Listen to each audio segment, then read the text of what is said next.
Merci à tous de nous rejoindre pour ce deuxième C'est parti. webinaire avec Datama. Alors le sujet, encore une fois, c'est comment construire un audit CRO. On s'était concentré sur trouver le bon focus pour votre audit CRO. Donc on a vu ensemble comment construire un business model autour de la conversion avec un modèle AARRR. On avait regardé avec aussi comment créer un value proposition canvas afin d'identifier les différents business project opportunities. Donc juste pour vous rappeler, hein, quelle est leur vision, quels sont les différents gains à créer pour accomplir cette vision, mais aussi quelles sont les différentes pains pour accomplir cette vision. On avait regardé aussi comment construire différents personas avec plusieurs dimensions et ajouter une métrique de KPI, ce qui était, si je me souviens bien, le revenu, afin de prioriser ces dimensions et créer les bons personas qui ont vraiment un vrai impact pour votre business. Et on avait regardé aussi comment, à l'aide, par exemple, de BigQuery et de Datama, on pouvait visualiser tous vos customer journey. Alors aujourd'hui, le sujet, ça va être autour de la collection de données. Et on va essayer d'aller un peu plus loin que la plupart des audits que vous avez pu voir ou que ce que vous allez pouvoir trouver sur Internet, hein. On va aller chercher avec Guillaume quels sont les différents exercices que nous, on voit très rarement dans ces audits CRO. Et on va vous les partager, comment les interpréter. Et ça va être structuré autour des données externes et internes. Et alors, juste un petit rappel sur qui on est avant de commencer. Guillaume, je te laisse la main. Ouais, donc Guillaume, pardon, je suis le CTO fondateur de Datama. Donc Datama, on sponsorise ce webinaire.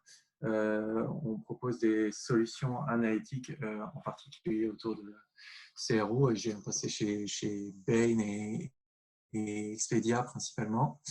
Je voulais juste préciser, Alex, que le webinaire qu'on fait aujourd'hui est effectivement le deuxième d'une série de trois.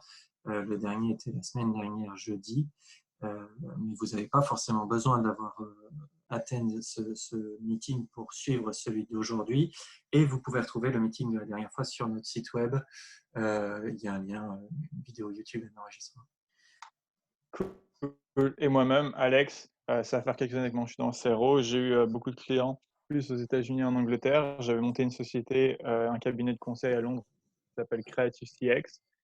J'ai eu le plaisir d'être aussi un solution engineer à Optimizely. Je suis passé par différents cabinets de conseil aussi en France et maintenant je me consacre la plupart de mon temps entre Datama et Accor comme Experimentation Platform Manager. Alors, aujourd'hui, on va changer un peu les choses et voir, ça va être pas mal de conversations autour de ces exercices.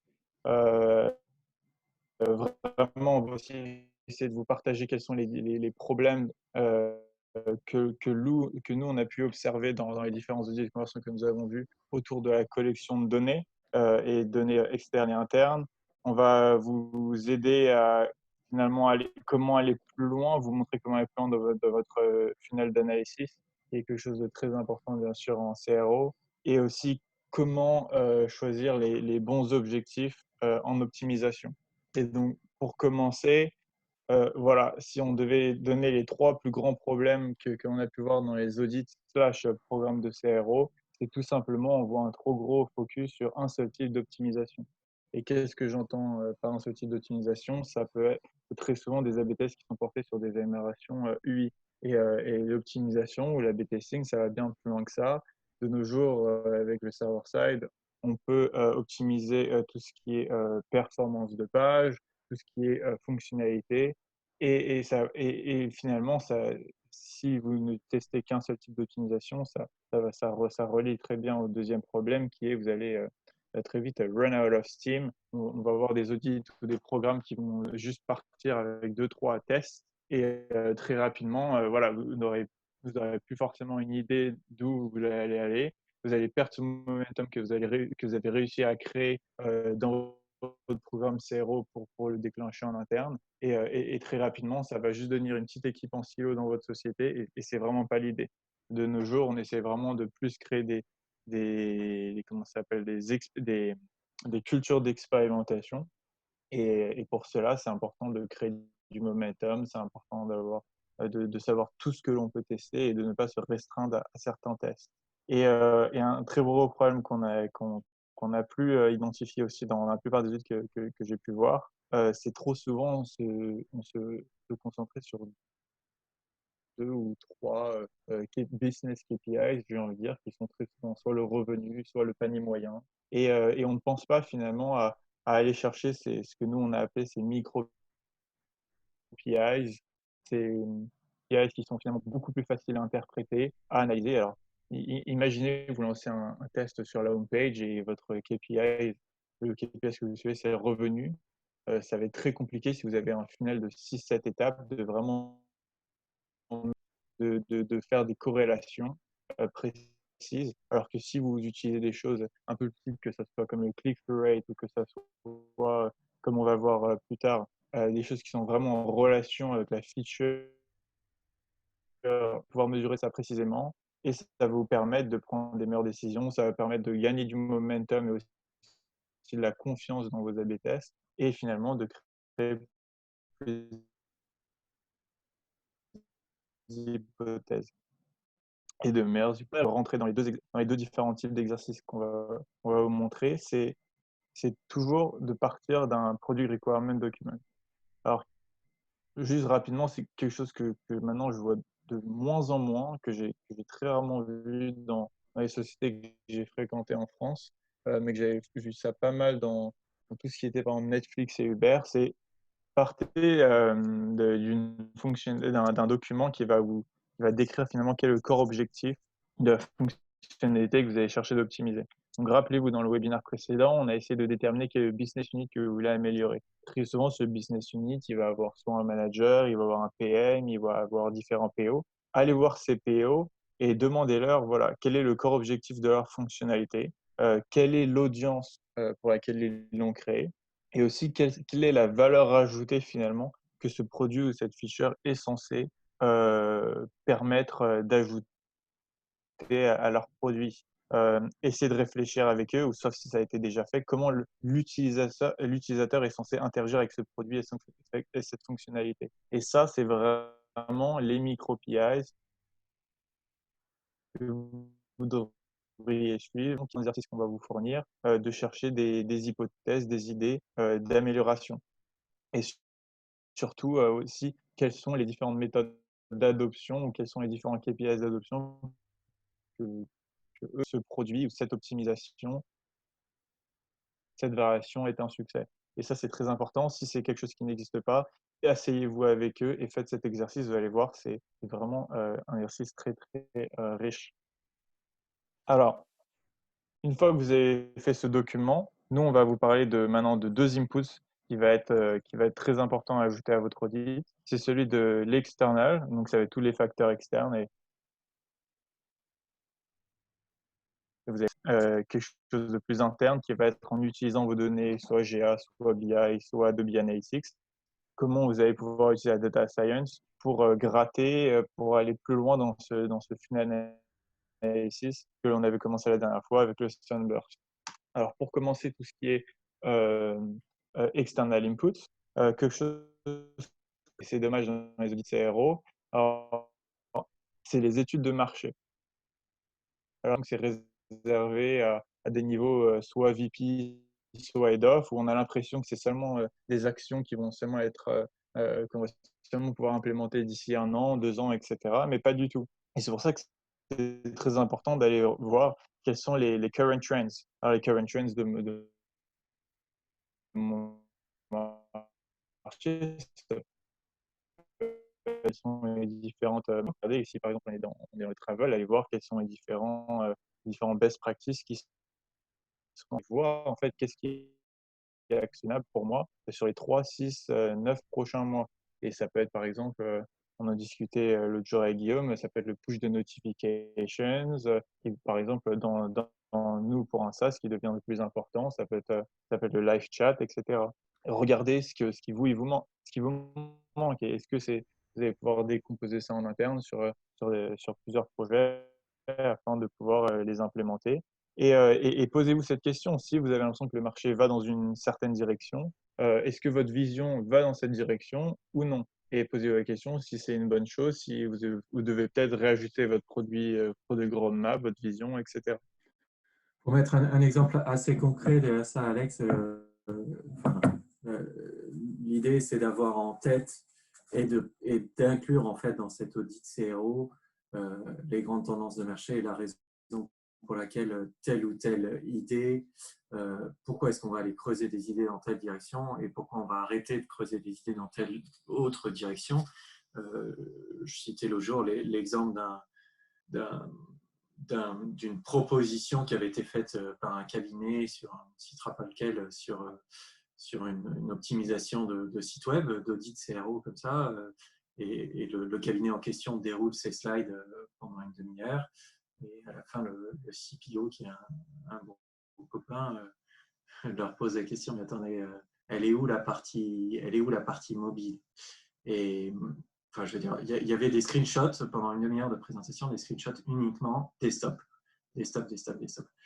Sachant qu'on est à 50% mobile aujourd'hui sur ce site web en particulier et qu'on sera demain à 80% et que Google passe son temps à dire c'est plus mobile first, c'est mobile only. Et donc, terminé, au revoir, cabinet de conseil, bon, c'est même pas la peine. Si vous parlez uniquement de desktop, c'est même pas la peine qu'on travaille ensemble. Et donc, c'est avoir en tête ces tendances de marché, la disparition du cookie, enfin voilà, toutes les notions qui consistent principalement à s'ouvrir un peu les chakras, attendre des webinaires comme cela pour savoir ce qui se passe autour de nous et pour se dire est-ce que je vais à l'encontre ou non de ce qui se passe sur le marché quand je propose des idées C'est d'optimisation. ça, c'est juste vraiment faire ces 2-3 slides d'études de marché. Et une fois que vous avez une idée de où va votre marché, allez maintenant faire une étude de la compétition. Alors, je ne sais pas si c'est une peur, si c'est juste parfois on n'est pas assez humble, mais je vois très rarement des sociétés avec des optimisations de programmes. Regardez ce que font les autres compétiteurs et essayez de tester ça avec différentes variations. Alors, une fois qu'on a identifié finalement quels étaient nos pain points, pourquoi pas aller voir quelles sont les différentes solutions proposées par notre compétiteur, que ce soit direct ou indirect. Alors pourquoi en direct? Parce que très souvent maintenant, si on fait partie, si on a un site e-commerce, si on a un site de recherche, etc., notre trafic a été énormément influencé par l'UX qu'ils ont vu des Amazon, des Airbnb, des Google. Et donc c'est important de prendre ça en considération et de regarder quelles sont les fonctionnalités que nous, on va pouvoir implémenter afin de faciliter finalement la vie de nos utilisateurs sur nos sites.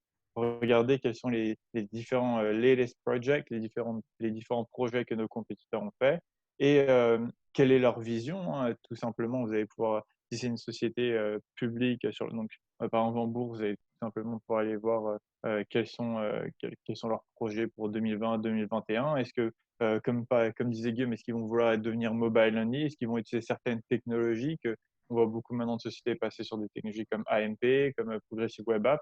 Regardez si votre compétition fait ça et prenez ça en considération dans vos prochaines sessions de brainstorming. Quel type de tests sont-ils en train de run? Et, euh, et c'est très important voilà, de ne pas toujours se perdre dans ce concept d'innovation. En 2018-2019, j'ai l'impression que c'était un peu le mot que tout le monde avait à la bouche, c'était nous voulons innover. Oui, mais bon, parfois, il faut se rendre compte que notre produit a 2, 3, 5 ans de retard. Alors, c'est quelque chose qu'on peut catch-up très rapidement, mais au lieu d'essayer d'innover sur des fondations qui sont parfois faibles, alors par exemple, vouloir faire de la personnalisation sur des pages avec un UI extrêmement compliqué ou qui prennent déjà trop de secondes à charger. Concentrez-vous sur ces problèmes et ensuite partez sur des sujets d'innovation.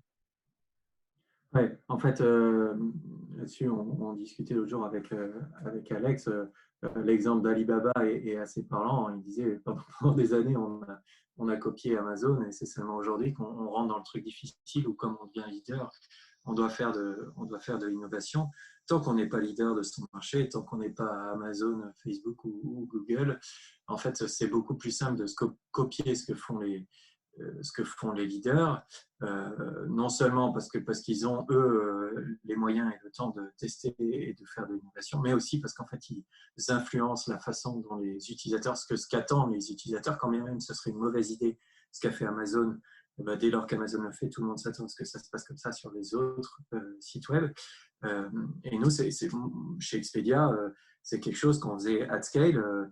de monitorer en fait les A/B tests en cours sur Airbnb et sur Booking, c'est-à-dire que concrètement, on avait 200 slides qui tombaient tous les mois, qui étaient des screenshots des sites Airbnb, Booking, euh, et des A/B tests en cours, c'est-à-dire que des robots cleanaient leurs cookies, reprenaient un screenshot, disaient ah tiens, il y a une différence sur leur site web sur la taille de la map, boum, A/B test en cours, et revenez 3 semaines plus tard et voyez quelle était la version qui avait été mise en prod en disant bah, donc ils ont tourné un A/B test là-dessus et on pense que ça a été successful ou que ça a été loser parce qu'ils l'ont mis en production ou non.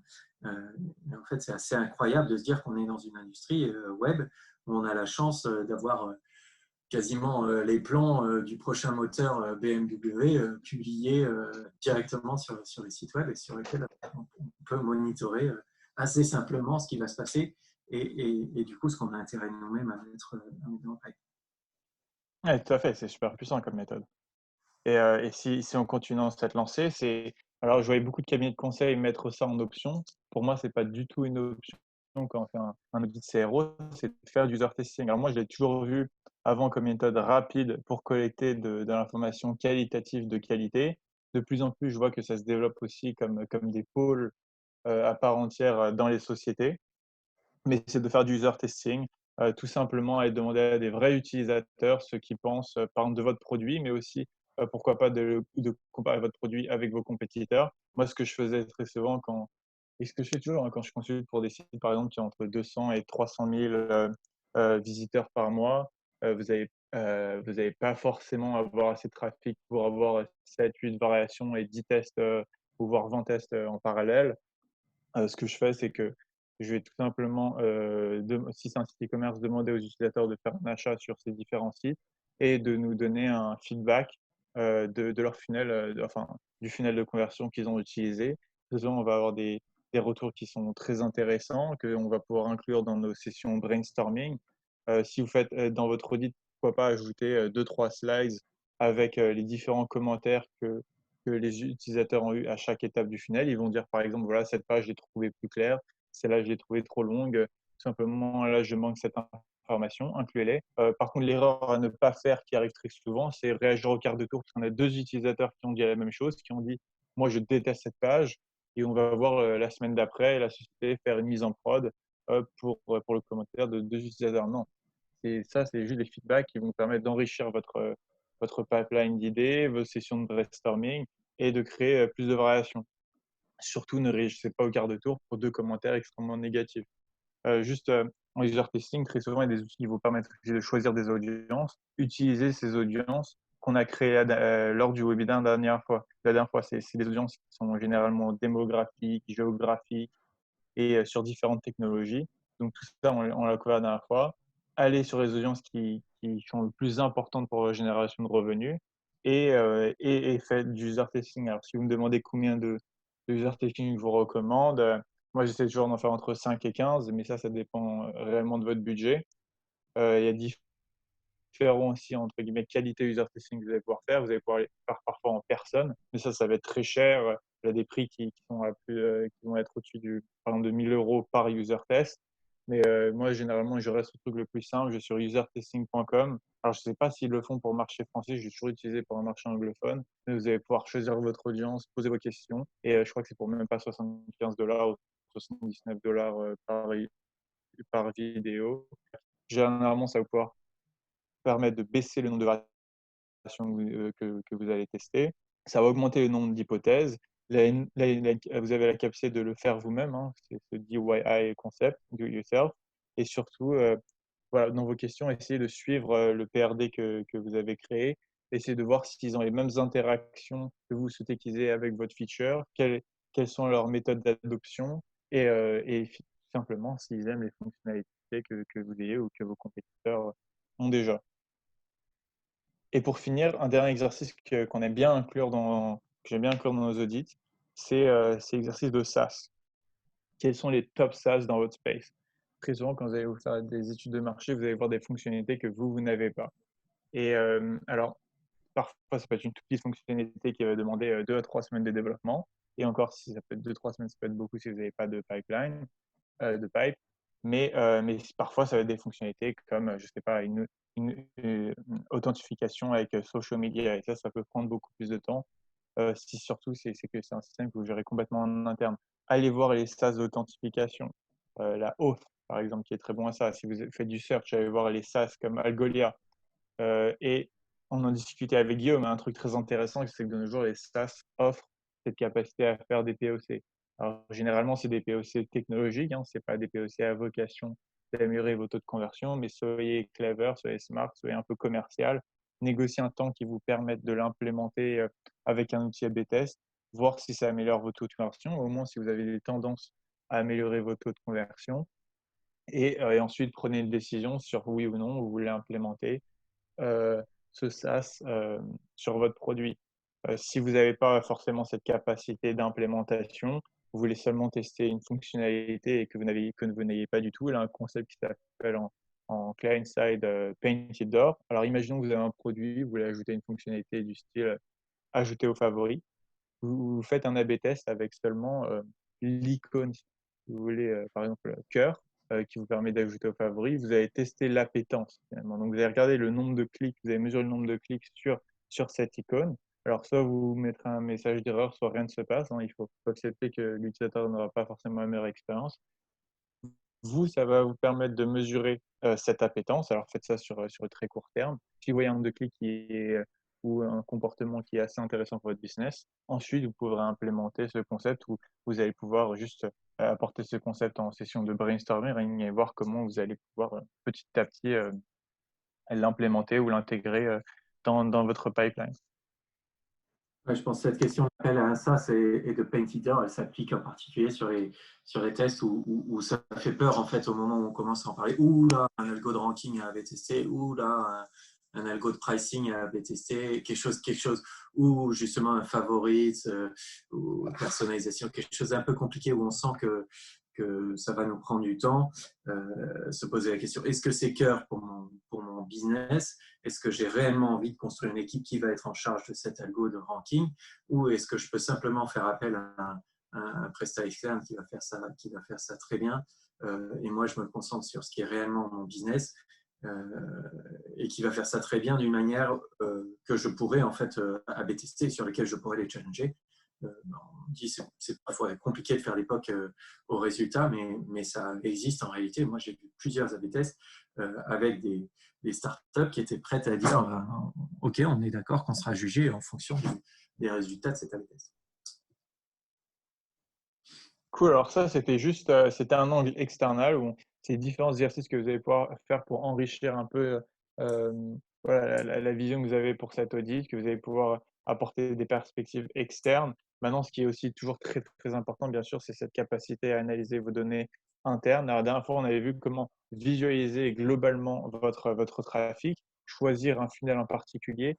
Maintenant, ce qu'on va essayer de voir ensemble aujourd'hui, c'est comment vous allez pouvoir analyser ce funnel, comment vous allez pouvoir aller beaucoup plus loin.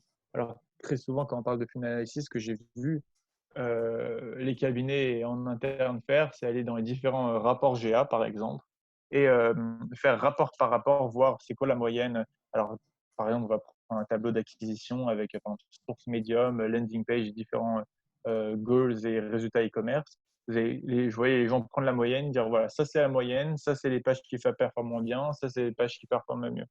Alors, voilà, là, elle a une place pour ce genre d'analyse. Le problème, c'est que ça prend beaucoup de temps. Ça ne prend pas en considération toutes les dimensions, tous les différents KPIs que l'on peut avoir. Et donc, Guillaume va vous présenter comment en fait, on peut réunir quasiment toutes ces dimensions sur un seul tableau, gagner énormément de temps et surtout en temps, en efficacité et surtout en précision dans ce funnel analysis. Ouais, merci Alex. Le point qu'on voulait faire ici, la façon dont ça rentre dans cette logique de gathering information et trouver les bons insights pour créer pour que votre audit CRO soit pertinent, c'est qu'on a parlé de cette idée d'avoir des sous-indicateurs qui soient très clairs sur la feature que vous essayez d'optimiser, ce qu'on va appeler des PI, des Performance Indicators, et en même temps d'avoir en tête à quel point ces PI sont liés un vrai KPI. Et je peux être Netflix et chercher à optimiser le temps de chargement, le temps entre le clic et le chargement et le démarrage de ma vidéo, et c'est hyper important. Et en même temps, immédiatement, ça n'augmente pas mon revenu. La raison pour laquelle je vais faire, la raison pour laquelle c'est un KPI primaire chez Netflix, c'est parce qu'ils ont mesuré la corrélation entre ce temps entre le clic et la vidéo et la lifetime value d'un customer. Et donc, ce qu'on va vous proposer là, c'est d'écrire ce qu'on appelle, nous, une équation de marché pour arriver à lier des sous-indicateurs à un macro-indicateur.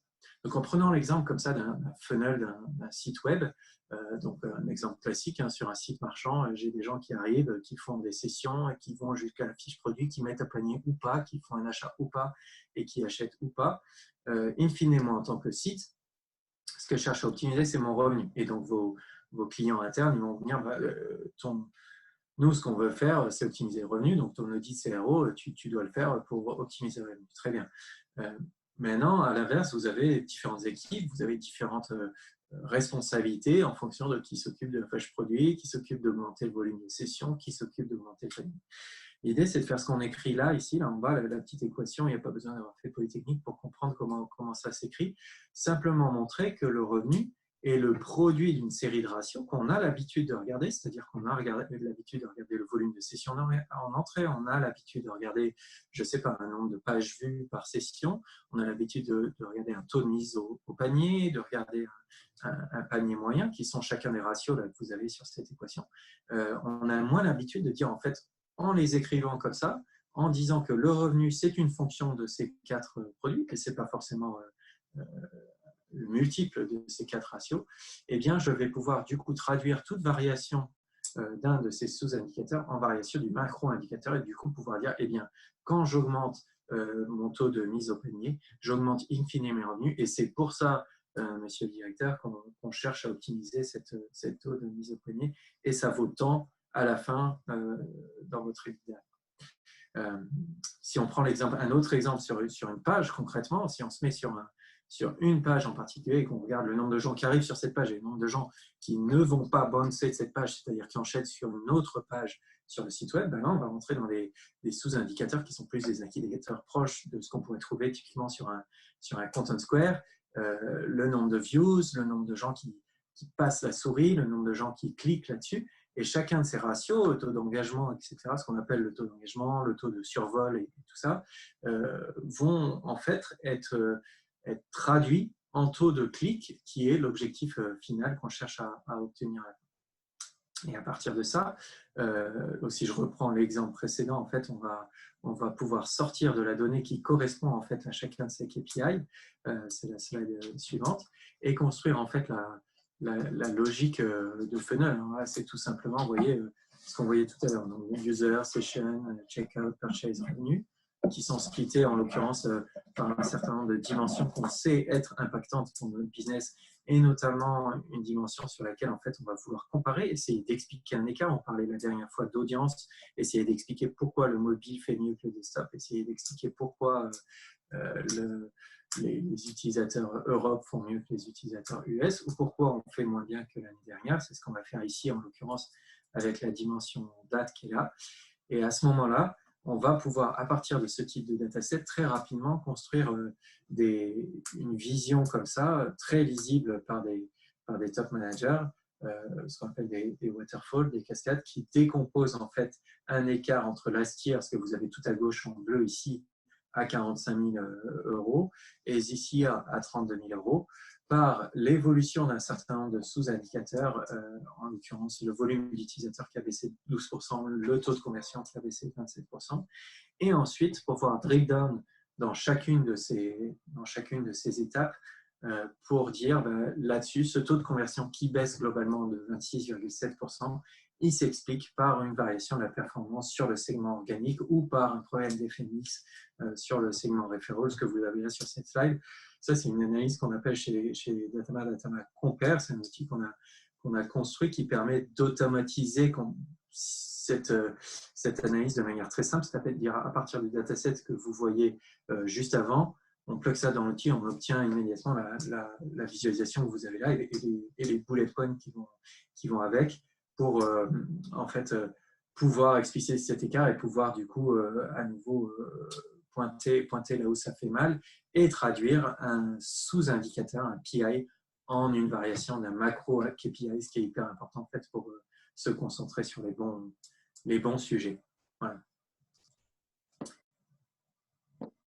Super. Donc, pour parler, justement, juste pour vous donner un quick recap de ce qu'on a vu aujourd'hui, ce qui est important pour nous, c'est quand vous avez préparé cette étude de conversion et vous allez commencer à aller dans le détail, commencez toujours d'un PRD. Ça, c'était vraiment le mot d'aujourd'hui. Ne partez pas dans une quête d'optimisation sans avoir vraiment compris réellement quels étaient les objectifs de ces différentes fonctionnalités que vous allez vouloir optimiser, que ce soit fonctionnalité ou page produit ou peu importe ce que c'est. Aller chercher de l'information avec des facteurs externes. Ne soyez pas, on va dire, ne manquez pas d'être humble. Allez voir ce que fait votre marché, ce que fait votre compétition, quels sont les différents aussi comment s'appelle, technologies internes que vous allez pouvoir externaliser grâce à des SaaS afin de gagner en agilité, de pouvoir gagner du temps aussi sur votre capacité à vous concentrer plus sur ce qui est important, sur ce qui est votre business. Mais aussi, et une fois que vous avez fait ça avec vos facteurs externes, regardez les opportunités en interne, essayez de chercher la meilleure méthode afin de combiner toutes les dimensions avec les KPIs que vous collectez déjà. N'allez pas voir seulement tout ce qui est dimension au niveau page, mais comme vous l'avez montré Guillaume, vous allez pouvoir aussi le faire avec des données comme je crois qu'on a mentionné Content Square au décibel pour aller voir plus dans tout ce qui est clics, scroll, etc. Prioriser quels sont les différents éléments qui peuvent influencer les conversions et utiliser ça comme PIs. Et donc, ça lie très bien avec ce que Guillaume vient de dire.